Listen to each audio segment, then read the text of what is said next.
14 and the first 15 verses.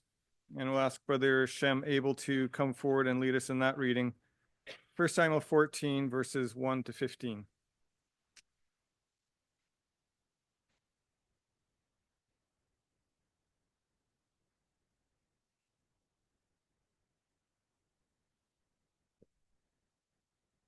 Reading with you from 1 Samuel chapter 14, verses 1 through 15. Now it came to pass upon a day that Jonathan, the son of Saul, said unto the young man that bare his armor, Come, and let us go over to the Philistine garrison that is on the other side. But he told not his father. And Saul tarried in the uttermost part of Gibeah under a pomegranate tree, which is in Migron.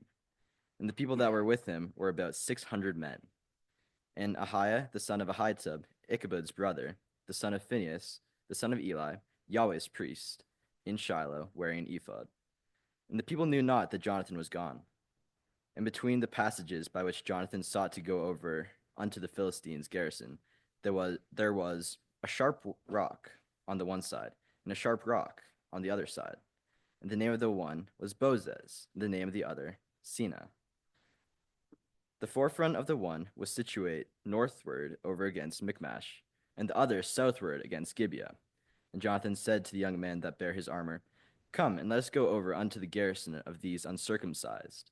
It may be that Yahweh will work for us, for there is no restraint to Yahweh to save by many or by few. And his armor-bearer said unto him, Do all that is in thine heart. Turn thee, behold, I am with thee according to thy heart. Then said Jonathan, Behold, we will pass over unto these men, and we will discover ourselves unto them. If they say thus unto us, Tarry until we come to you, then we will stand still in our place, and will not go up unto them. But if they say thus, Come up to us, then we will go up, for Yahweh hath delivered them into our hand, and this shall be a sign unto us. And both of them discovered themselves unto the garrison of the Philistines. And the Philistines said, Behold, the Hebrews come forth out of the holes where they had hid themselves. And the men of the garrison answered Jonathan and his armor-bearer, and said, Come up to us, and we will show you a thing. And Jonathan said unto his armor-bearer, Come up after me, for Yahweh hath delivered them into the hand of Israel. And Jonathan climbed up upon his hands and upon his feet, and his armor-bearer after him. And they fell before Jonathan, and his armor-bearer slew after him. And the first slaughter which Jonathan and his armor-bearer made was about 20 men, within, as it were, an half acre of land which a yoke of oxen might plow. And there was a trembling in the host, in the field, and among all the people, the garrison and the spoilers, they also trembled, and the earth quaked. So it was a very great trembling.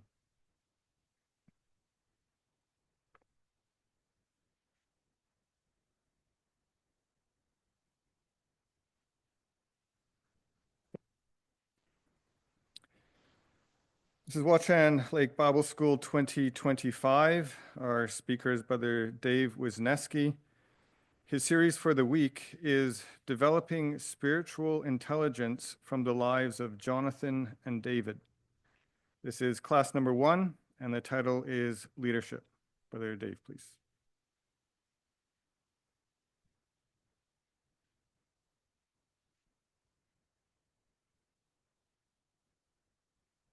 Well, good evening. Hope you've all had a wonderful day, and we certainly were filled well for dinner. Thank you for those who have made all the plans for this week and have so far fed us very well. Well, in our first class tonight, we're going to look at Jonathan.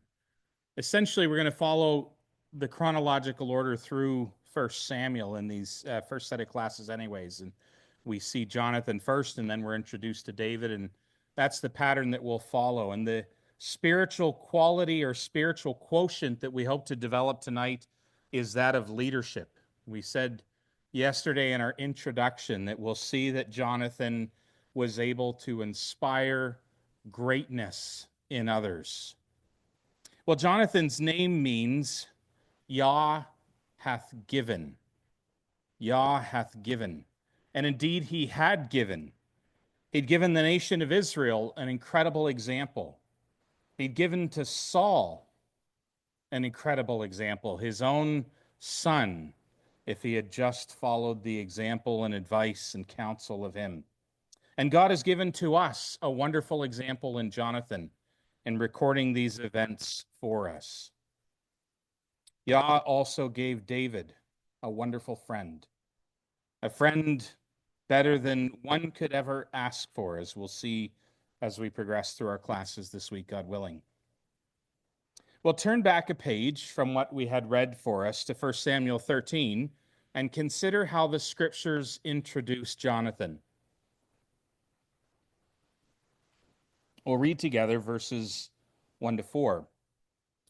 Saul reigned 1 year, and when he had reigned 2 years over Israel, Saul chose him 3,000 men of Israel, whereof 2,000 were with Saul in Michmash in Mount Bethel, and 1,000 were with Jonathan in Gibeah of Benjamin. And the rest of the people he sent every man to his tent. And Jonathan smote the garrison of the Philistines that was in Gibeah. And the Philistines heard of it, and Saul blew the trumpet throughout all the land, saying, Let the Hebrews hear. And all Israel heard say that Saul had smitten a garrison of the Philistines, and that Israel also had an abomination with the Philistines. And the people were called together after Saul to Gilgal. Well, it doesn't take long to learn the first principle in Jonathan's life. Consider how the scriptures introduce him. We're not told anything of Jonathan's stature. Sorry, just a spider. We're told nothing of Jonathan's stature. Of his father, we're told he was head and shoulders above everyone else. I mean, that's a considerable amount of size. That means if I was standing beside Saul, an average American height, I'd be looking into his chest. And there's Saul's head above. It says nothing of Jonathan's stature. It doesn't even tell us, actually, that Jonathan is the son of Saul. Did you notice that? First time we're introduced to him, and it does not tell us that he's the son of Saul. Now, he's obviously got a position of importance. He's got 1,000 men with him. Saul has 2,000 men with him. So the first principle that we learn from these few verses in 1 Samuel 13 about Jonathan is actually the overriding principle of his life. And that is, what he did was more important than who he was. What Jonathan did was more important than who he was. In fact, when all Israel hears about the defeat of the Philistine garrison of that stronghold in Gibeah, they don't even hear that Jonathan had anything to do with it. They hear that Saul had smitten a garrison of the Philistines. And we have no record of any complaint or protest from Jonathan.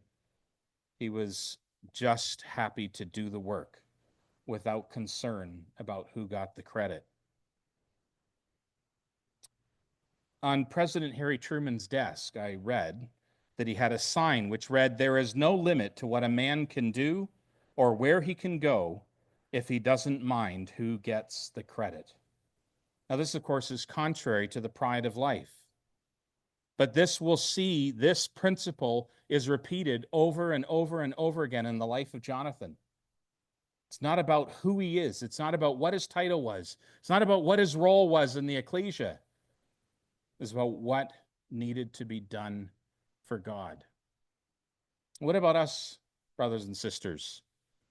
I think men maybe struggle with this a little bit more. I know in my household, I feel it necessary. I'm not sure why. It's this inert compulsion to announce, "Hey, honey, I did the dishes.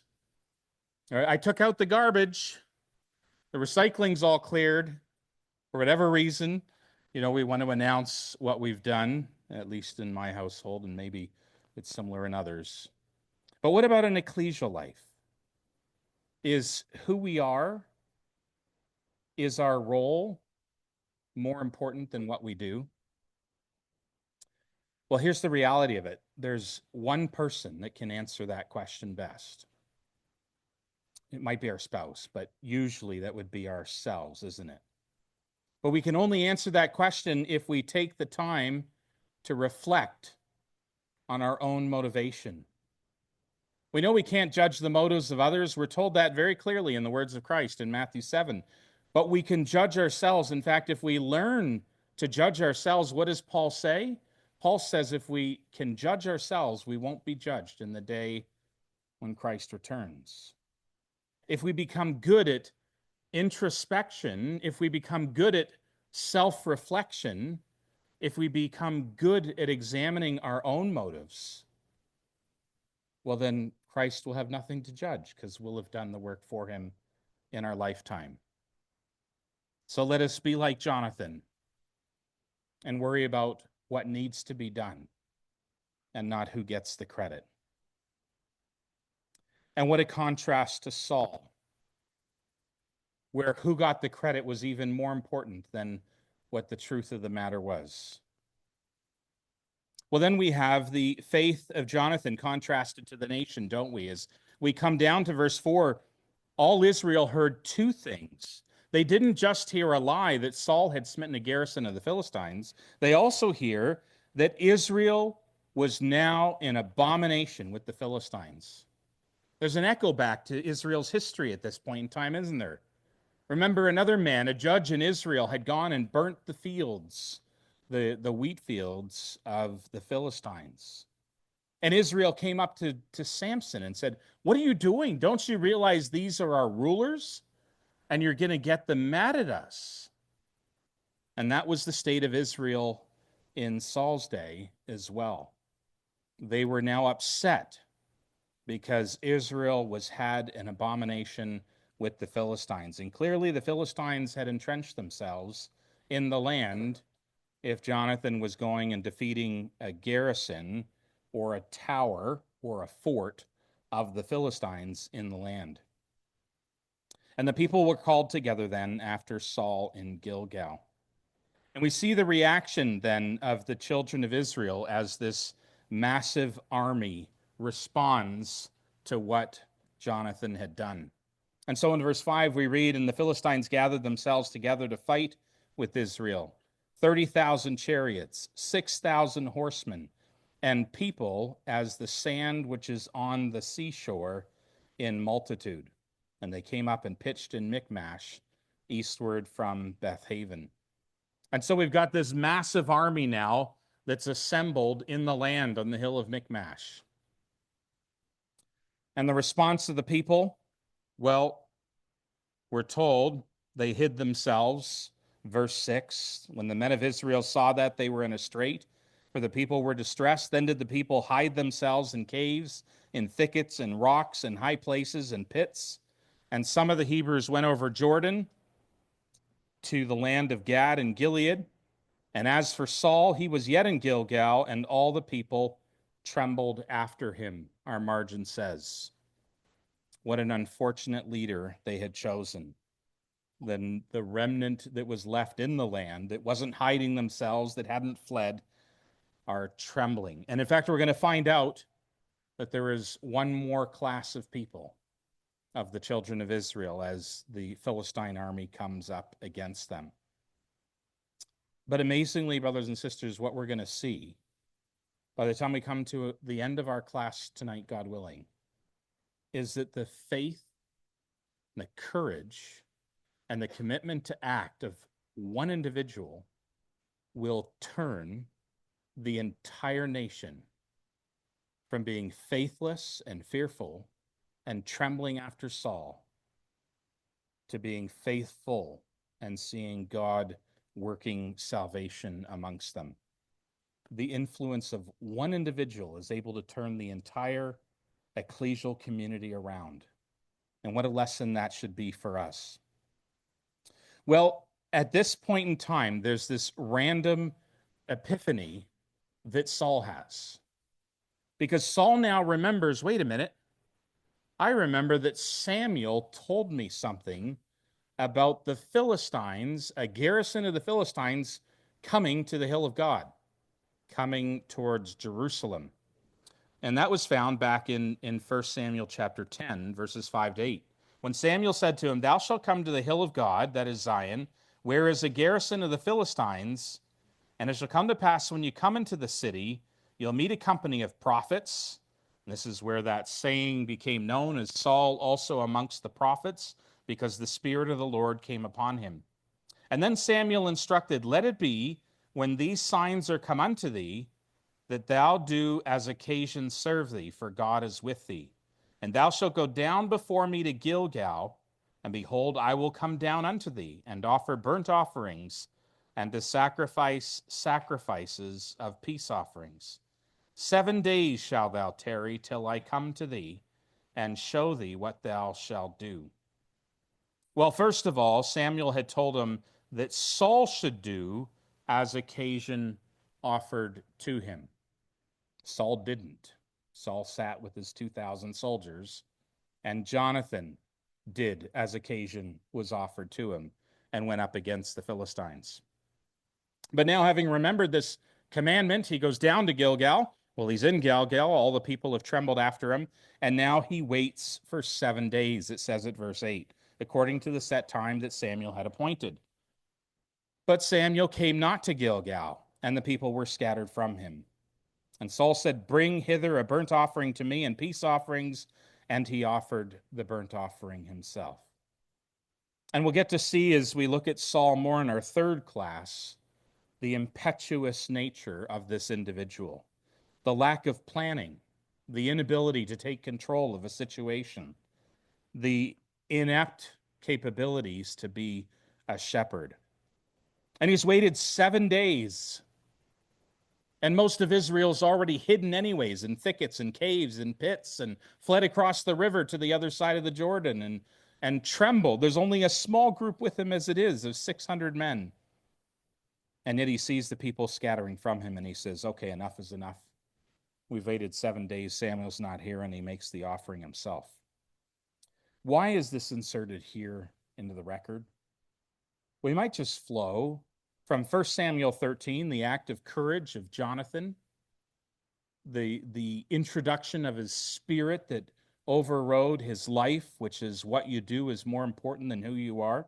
We might have flown right from that into Jonathan is now going to take on the entire Philistine army. But we have interjected this incident of Saul rashly offering an offering instead of waiting for Samuel. And so Samuel comes to him in verse 11 and says, what have you done?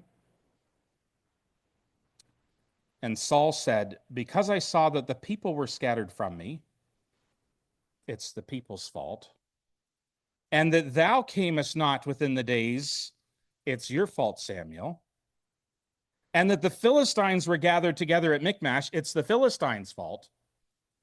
Therefore I reasoned, the Philistines will come down now upon me to Gilgal, and I've not yet made supplication, and I forced myself, therefore, and offered an offering to the Lord. Saul, of course, takes no accountability for his own actions. And what a temptation that is to do, isn't it, brothers and sisters? When somebody calls us out on a mistake, on an error, on a sin, on poor judgment, it's such a temptation, isn't it, to point the finger at everyone else and not take accountability for our own actions. But if we stop and resist the temptation to point the finger at other people and instead look inwardly once again, we have an opportunity to develop some humility in our own life and to grow from the circumstance. But such was not the case with King Saul. And so consequently, Samuel says to him at verse 13, thou hast done foolishly, thou hast not kept the commandment of the Lord thy God, which he commanded thee. For now would the Lord have established thy kingdom upon Israel forever. But now thy kingdom shall not continue. The Lord hath sought him a man after his own heart, and the Lord hath commanded him to be captain over his people, because thou hast not kept that which the Lord commanded thee. And Samuel arose and gat him from Gilgal unto Gibeah of Benjamin, and Saul numbered the people that were present with him, about 600 men. Saul has just been told that he lost the kingdom. And what's Saul's response? Oh, well, he shrugs his shoulders and he numbers the people. Why? because Samuel's condemnation of Saul's actions and the consequences of it were not those that were going to actually affect Saul.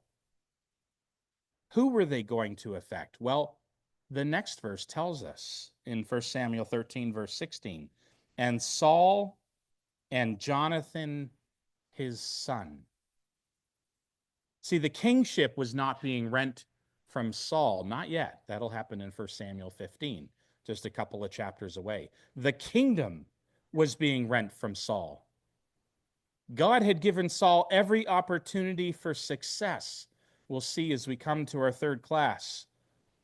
And would have even established Saul's kingdom forever.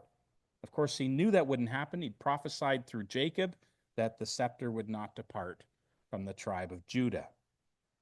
But God gave Saul the opportunity to succeed. And when the kingdom is rent from Saul, he does nothing. He has no response, which will be in great contrast to what happens when the kingship is taken from him. But who has lost significantly at the impetuous behavior of Saul is Jonathan, his son. Because what Samuel had prophesied or pronounced now at this time was that Jonathan would not come to the throne. So that's an important context when we come to 1 Samuel chapter 14, which we had read to us, and the heroic behavior of Jonathan and his armor bearer who follows him. There was no hope of kingship left now for Jonathan. There was no longer any glory for him that awaited him in his future. Because of the impetuous nature of his father, he had lost hope of the kingship. Well, it seems that the Philistines had situated themselves in the land then for quite some time. I'm going to read the next 6 verses in the contemporary English version. It says at verse 16, the Philistine army was camped at Michmash. You can see it on the screen before you here. They were camped at Michmash, and each day they sent out patrols to attack and rob villages and then destroy them.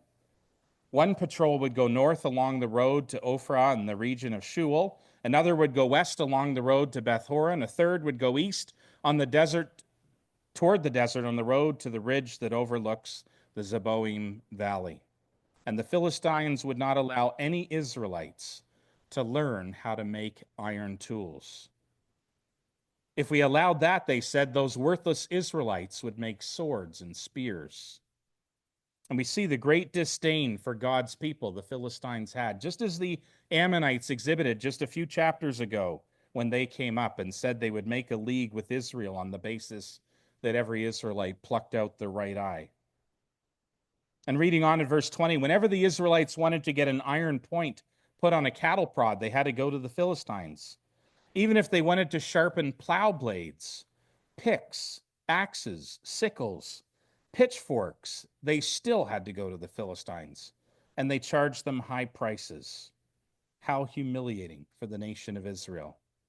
So whenever Israelite soldiers had to go into battle, none of them had a sword or a spear, except for Saul and Jonathan. So the Philistines are there long enough to send out patrols to pillage and burn villages. They're long enough to cut off all blacksmithing from the land, burning their shops and perhaps putting them to death. They've been there long enough to confiscate all the weapons in Israel. They had weapons when they went up to fight against the Ammonites, and now they've posted a garrison at the passage of Michmash. So you can see up on the top left of the screen there. And their enemies, the children of Israel, have no weapons and an army of 600 men. There's no competition. And all Israel is following after Saul, trembling, who's as far away from the battle as possible. We read in 1 Samuel 14, and Saul tarried in the uttermost part of Gibeah under a pomegranate tree, which is in Migron, and the people that were with him, about 600 men. So what becomes clear to us, brothers and sisters, is that Saul was not in control of the land of Israel. The Philistines were in control. And here's Jonathan waiting while all of these things are happening. The Philistines have encamped in the land. They're entrenched. They're sending out their patrols. And there's Jonathan waiting. We know that Jonathan has the faith to go take them on. He's already demonstrated that in the previous chapter.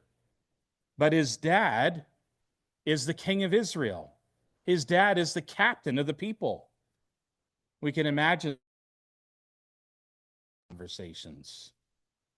As Jonathan finishes eating his broccoli, he looks up at his dad and says, "So, what's the plan for the Philistines?" And there's no response. And the next night, as he finishes eating his asparagus, he asks his dad, "So when are we going to go up and get rid of this uncircumcised Philistine from the land?" And there's no response. And the next night, perhaps he waits until after the lamb chops have been consumed. And he asks the same question, "What's the plan, Dad? When are we going to take out the Philistines? You're the captain of the people." And there's no response. And maybe then later he waited until after dessert and asked the same question, and there's no response. Why? Because it's his dad's job, and he wants his dad to have and to show the leadership in Israel and go up against the Philistines. And finally, he gets tired of waiting and waiting and waiting and asking and asking and asking.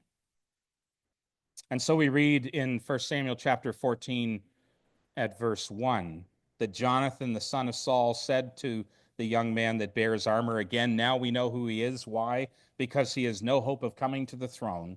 This is not for personal glory. "Come, let us go over to the Philistines' garrison that is on the other side." But he told not his father. It wasn't, "Hey, sick and tired of waiting for Dad? Anybody that wants to join me, I'm going to go fight against the Philistines now." Wasn't any fanfare to what Jonathan was going to do. He quietly slipped away with his armor bearer. And so we learned from Jonathan, stop talking about what you've done or what you're going to do in the truth and get on doing it. Less talk and more action. That was the man Jonathan. Well, as we come to verses 4 and 5, the scriptures devote 2 whole verses to 2 rocks. So they must be important rocks. And those rocks are on the screen before you there, Bozez and Sina. And they're rightly stated on the slide to be cliffs in the land. The word Bozez means surpassing white or glistening. And the fact that we have 2 verses dedicated to these rocks perhaps is instructing us that we should be looking for the types that were there in the rocks. And so what does glistening white speak of? Well, of course, the righteousness of the saints. We're told in Revelation 19, verse 8, that the bride of Christ, the bride of the Lamb, comes forth in glowing white raiments. And that rock was on the north side against Michmash, where we've placed our black box on the screen. So that's what Jonathan and the armor bearer are looking at. They're looking at a rock that is white and glistening, speaking of the righteousness of the saints. Now we're told at verse 5, the forefront of the one was situate, and that word forefront, the margin says, is the word tooth. So we're talking about a rock that's straight up. This is not a rock. This is rightly defined, as we show on the screen there, a cliff. So there's Jonathan, his armor bearer, on one side, standing on the edge of a cliff. And there's a valley below them. And up on the other side is another cliff. And they're standing looking at that cliff. And on that cliff are Philistines, an innumerable host, 20,000 chariots, 6,000 horsemen. And then the second rock, we're told, is called Sina. Or Sina is thorny, is the definition of the word Sina. And it's found first in Exodus chapter 3 and verse 2. It's the bush that God appeared to Moses in. And the same word is used again in Deuteronomy 33, verse 16. It says, God who dwelt in the bush. And so what's the message of the word Sina, of the rock Sina? God was dwelling with Jonathan and the armor bearer. And so the message that Jonathan would have had from this was that God's presence is with the righteous. God is with us and not with them. God has told us that when we strive to put his character on, when we strive to use our intellectual capacity to make good moral decisions before him, that he will be with us. And conversely, when individuals ignore the character of God and put God out of their lives, he counts them as beasts, and God is not with them, though he wishes they would turn to him. So when we're dealing with adversity in this world, brothers and sisters, maybe it's due to the woke movement in our workplaces, maybe it's due to influence from our neighbors, maybe it's people mocking us when we try to take a stand. Remember, God is with us and not with them. And God will work in our life to help us overcome whatever trial is standing before us.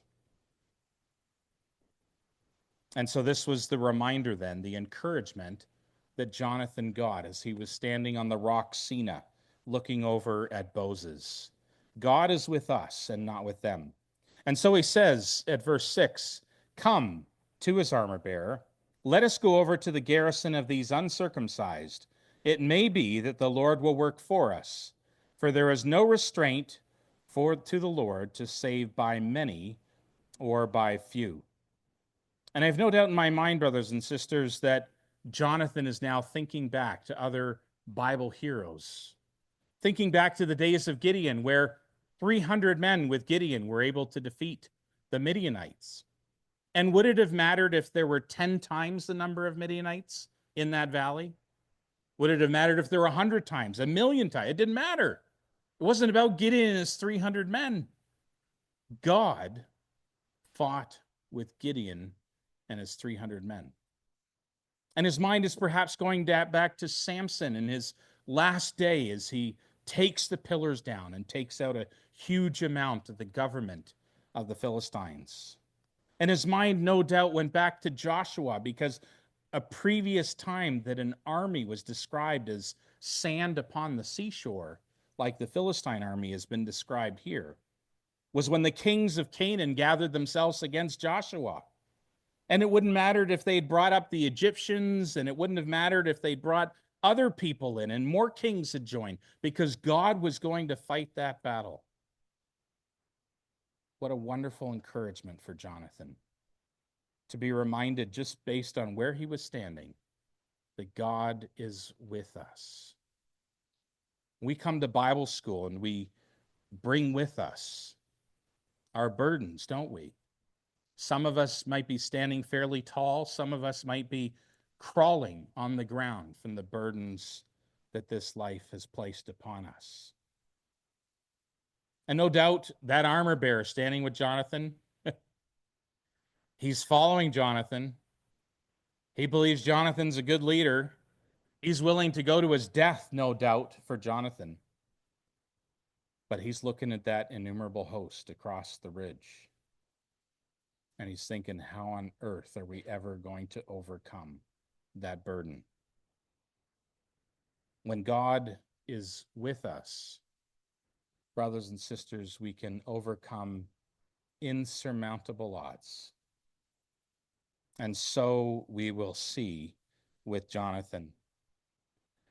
Now, when Jonathan announces his plan, and that there's no restraint to the Lord to save by many or few, his armor bearer says to him, "Do all that is in thine heart, turn thee, for behold, I am with thee according to thy heart." Whose heart? Jonathan's heart. Imagine standing in that armor bearer's shoes. It would be a very, very nerve-wracking time. The ESV says, "Do all that is in your heart, do as you wish. Behold, I am with your heart and soul." Rotherham's emphasized version says, "Do all that is in thine heart. Decide for thyself. Lo, I am with thee according to thine heart. It was Jonathan's heart, not his own, but he had the courage because he stood with this man who could inspire greatness in others. Jonathan has recognized with clarity who these people are. Let us go over unto the garrison of these uncircumcised. These are not those that God had promised the land to. God had told Abraham it was his land and his seed's land, and the token of the covenant was what? It was circumcision. And who's filling the land? Uncircumcised Philistines, Jonathan says to his armor bearer. These people don't belong here. He's going to take control of a situation that his father had let get out of control. And now he shares with his armor bearer in verses 8 through 10 the prayer that he's put to God, looking for God's providential hand in this matter. Then said Jonathan, Behold, we will pass over unto these men, and we will discover ourselves unto them. And if they say thus unto us, Tarry until we come unto you, then we will stand still in our place and will not go up to them. But if they say, Come up to us, then we will go up, for the Lord hath delivered them into our hand. This shall be a sign unto us. How could he say, The Lord will have delivered them into our hand if they say, Come up to us, unless he had prayed to God for that sign, and God had told him that would be the sign that he was giving the battle into Jonathan's hand.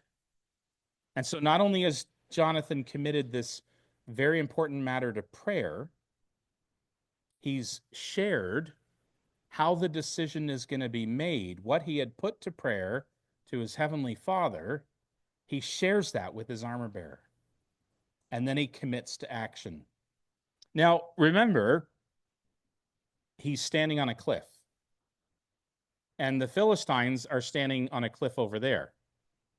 So to get to the Philistines, he needs to go down the face of the cliff that he's on and walk across the valley and then climb up a cliff on the other side.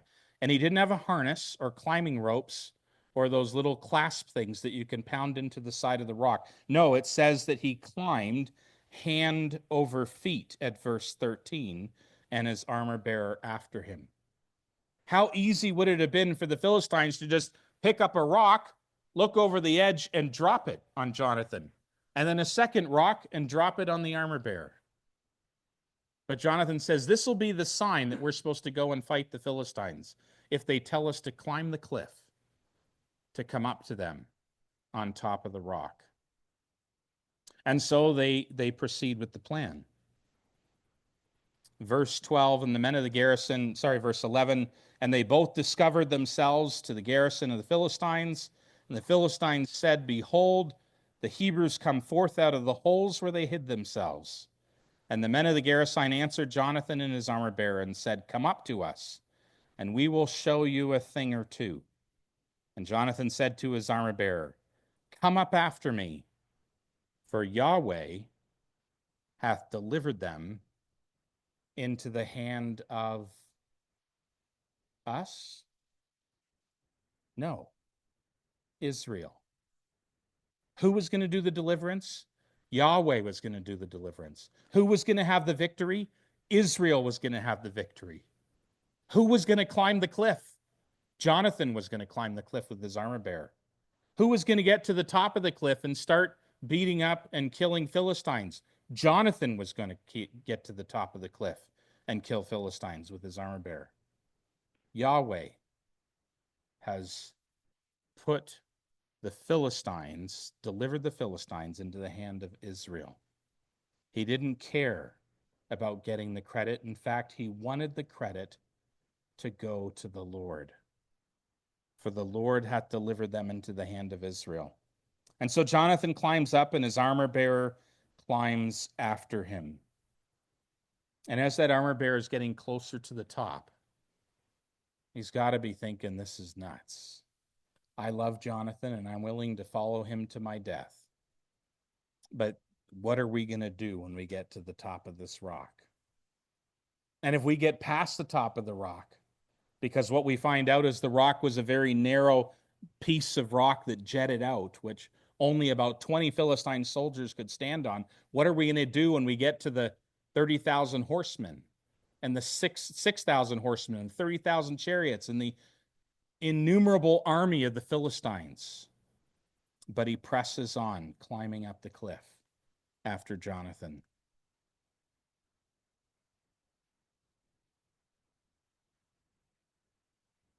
So in ecclesial life, if we want to inspire others, brothers and sisters, to greatness, first of all, we need to commit important decisions to prayer. And secondly, we need to share with others the decision-making process that we've committed to God in prayer, like Jonathan did to his armor bearer. And then we need to take action. Could you imagine if Jonathan had gotten to the bottom of that valley and they're now looking at the cliff up and there's the Philistines on top and he says, all right, well, God's given us the answer. He's going to deliver the Philistines into the hand of Israel. So you go ahead and climb up and I'll stand here and shout out instructions.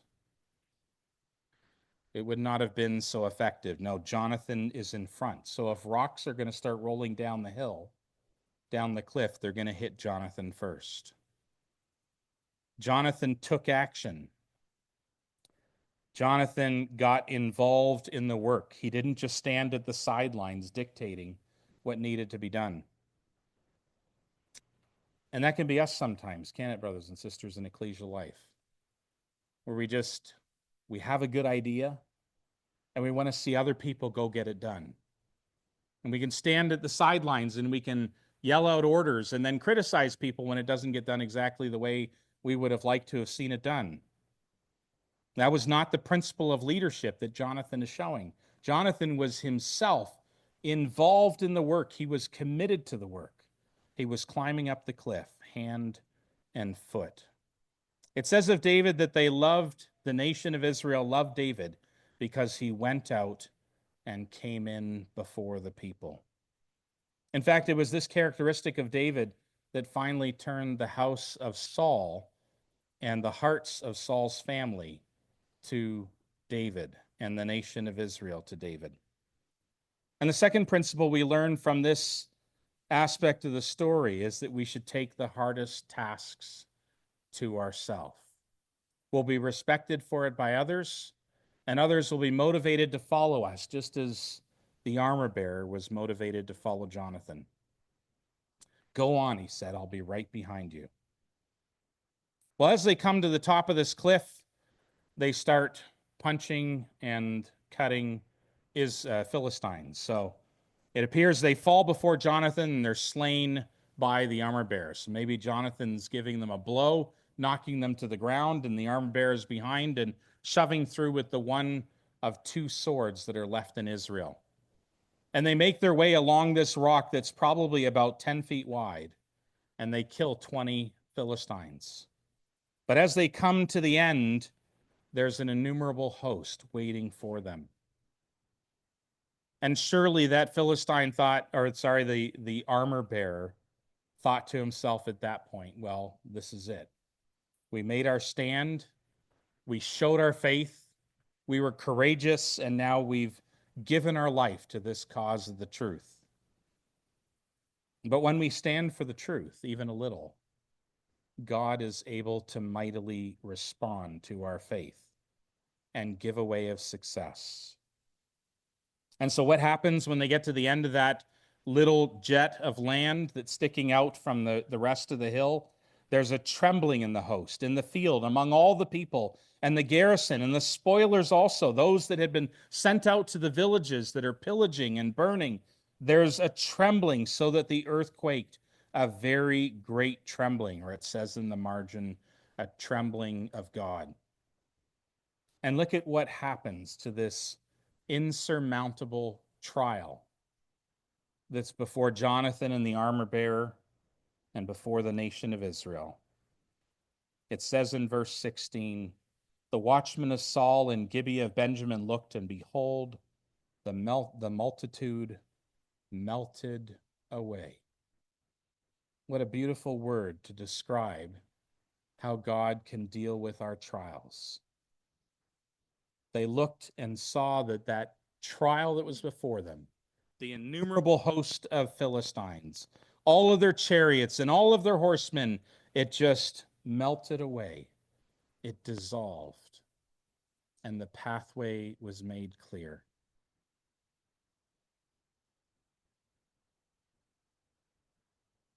And so we're encouraged by Jonathan to not only commit our decisions to prayer, to take action in faith that God is with us and not with them. We're inspired by Jonathan to put our troubles on God and to ask for him to act mightily in our lives. And the consequence of doing that was not only did Jonathan and his armor bearer see salvation that day, they were not killed, but the whole nation of Israel watched as all of their troubles just melted away. And remember, we had seen the 4 responses of the army, or the 3 actions of the army of Israel as the Philistines had encamped in the land. We saw that they hid themselves in wherever they could. We saw that they fled to Gad and to Gilead, and we saw that they followed Saul trembling. And now we come down to verse 20, and we see, and Saul and all the people that were with him assembled themselves and came to the battle. And so what happens? Well, they come out of hiding. They follow Saul to the battle. Those that were trembling after Saul follow him to the battle.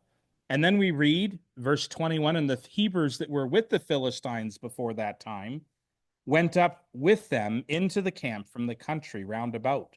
And so there were Hebrews that had actually defected to the Philistines. That was the 4th category of the nation of Israel when the Philistines had come with this massive army into the land. And so those that defected to the Philistines came back to Israel. Those that had left the truth are now coming back to the ecclesia.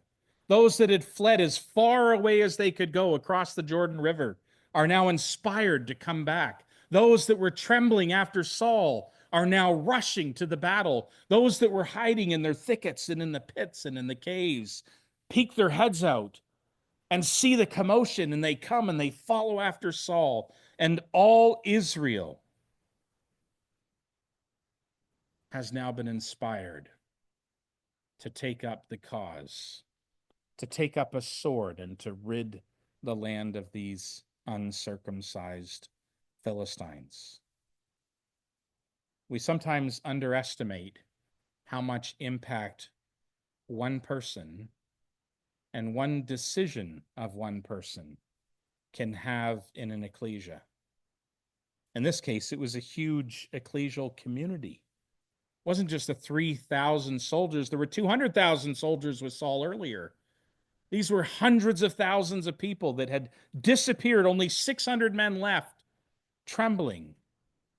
And now, because of the faith of one man, because one man had committed the circumstances to prayer, had shared with his armor bearer what that prayer was, because one man acted in faith based on the sign that he was given, the whole nation is inspired to greatness, just like his armor bearer had begun. And so the day that began with the faith of one man ends with the faith of an entire nation having been inspired. All of us in this room have roles of leadership. We may not think of it in that way, we may not realize it, but whether it's as a Sunday school teacher to a Sunday school student, whether it's just an older person in the ecclesia setting an example, or even a younger person in the ecclesia setting an example to another younger person in the ecclesia, whether it's parents to children, whether it's children to their parents, all of us are leaders in one way or another. And what this story teaches us, this account of Jonathan, is that one man's actions can have a massive impact on a huge number of people. And that can be for good, as it was in the case of Jonathan, or it can also be for evil, as we see with other examples in the scriptures. So we must realize that our words, our actions have a significant impact on others, for good or for bad. So let us learn from the lessons of Jonathan, and let us inspire others unto greatness. And we look at this man, Jonathan, and we think to ourselves, why did God remove this man from the throne? I mean, Saul wasn't taken from the throne. The man who was impetuous and lost the throne for Jonathan. Why? Jonathan would have made such a wonderful king. Well, we know the reason, because there was another man that was going to be revealed. Another man that would perhaps hear the stories of Jonathan and be inspired by them as he came to age. And so Jonathan, who did not want any recognition, would have been pleased with the account of the record in verse 23 of 1 Samuel 14. So Yahweh saved Israel that day, and the battle passed over unto Bethaven. The glory and the recognition had gone where Jonathan wanted it to be, because the overriding principle in his life was what you do is more important than who you are. And what gets done for God is more important than who gets the credit. And so we're inspired by Jonathan to be a leader, to take control of circumstances in our life, not to let them spill over and happen to us, but rather to put our trials and our burdens on God through prayer and ask Him for direction in our lives, trusting in God's wisdom and in His might to be able to work mightily in our lives, to help our troubles and our trials melt away. And so the principles of leadership that we get from Jonathan: first, worry about the what and not about the who. And a good exercise for us to do, we talked about self-reflection. What does that mean? Perhaps it's at the end of the day when we're saying our prayer before we go to sleep. Maybe it's first thing in the morning as we rise and think about the Word of God and think about the day ahead of us. We need to reflect upon what our motives are. And are we being motivated because of our name and the recognition we'll get because of what we're doing? Or are we motivated by the work that needs to be done for the Lord? Worry about the what and not the who. The second principle of leadership is to commit decisions to God in prayer. But Jonathan did more than that, didn't he? He committed the decisions to God in prayer, and then he shared that prayer with the armor bearer that was with him. And he did more than that. Once he shared it, then he acted upon it. He didn't just leave it to God. He said, God, this is what I want to do. This is what I can achieve with you working in my life. And then he acted on it when he got the sign that he had requested. Third, we need to recognize that God is able. God is able to win the battle with you. The battle would not have been won if Jonathan just stood there looking at the Philistine army from the cliff's edge. The battle was won because he had the faith to descend one cliff, walk across the valley, climb up another cliff. It wasn't an easy road, but because of his faith and his action, God was able to fight mightily with Jonathan for the salvation of the nation. The fourth principle of leadership we see in Jonathan's life is to be involved in the work. Don't stand on the sidelines and cast aspersions or tell people what ought to be done or tell them about your wonderful ideas. Get involved in the work. Get your hands dirty, as it were. And finally, take the hardest jobs for yourself. Lead by example. Don't send the armor bearer up the cliff first. but climb up the cliff first with the armor bearer following close behind. And may we then, brothers and sisters, be found leading others, like Jonathan, unto spiritual greatness.